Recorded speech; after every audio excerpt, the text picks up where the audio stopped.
It began here at the Kennedy Space Center, Florida, last summer. A pair of spacecraft, Viking 1 and Viking 2, were readied for their separate journeys to Mars. Each is really two spacecraft in one. A 5,000-pound orbiter with cameras and communications gear, and sealed inside two saucer-like capsules at the other end, the Viking landing craft, a camera-equipped automated biological and chemistry laboratory and seismic station, which has been purged of earthly organisms by being heated in a huge oven. The 11-month, 420-million-mile trip for the two Viking orbiter landers was set in motion by two launches. One in August, one in September. Earth shrinks smaller and smaller as the two Vikings head toward their Martian rendezvous.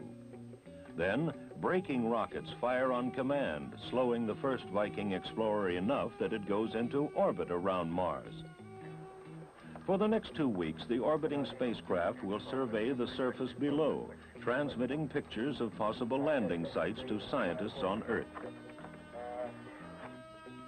The Martian surface should be a study in contrasts.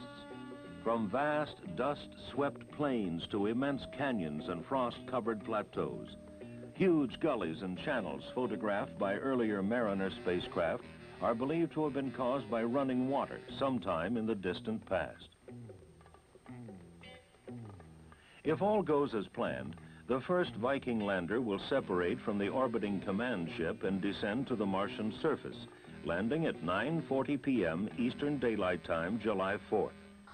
The second Viking is scheduled to land on September 4th, 1,000 miles to the northeast of Viking 1. How will Viking go about looking for life on Mars? We asked Dr. Richard Young, NASA's Chief of Planetary Biology. We look for life on Mars in much the same way we would look for life on Earth if we were forced to use an automated device. You know, we don't send a scientist along. If we were sending a little wagon out into the Sahara Desert or one of the dry valleys of the Antarctic, which had to function all by itself with automated equipment, this is probably exactly what we would send. And let me say, by the way, that we're looking primarily for microorganisms. It would be rather fruitless of us to look for horses on Mars. We wouldn't look for horses on Earth if we were looking for life, because the chances would be 1,000,000 to 1 against finding them with a random search.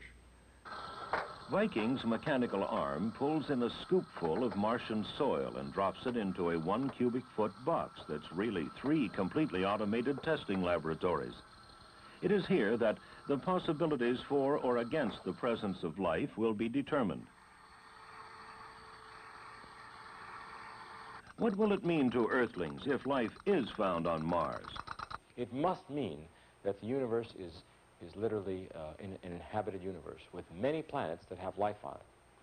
Now, if there are many planets that have life on it, there is no doubt at all that terrestrial life is not going to be the most advanced civilization, the most highest level of consciousness. We must be somewheres in the broad spectrum of possibility. And that drives you to the conclusion that there may be conscious life elsewhere in the universe. Vikings to Mars and the search for life there. This country's first close-up scientific exploration of the red planet.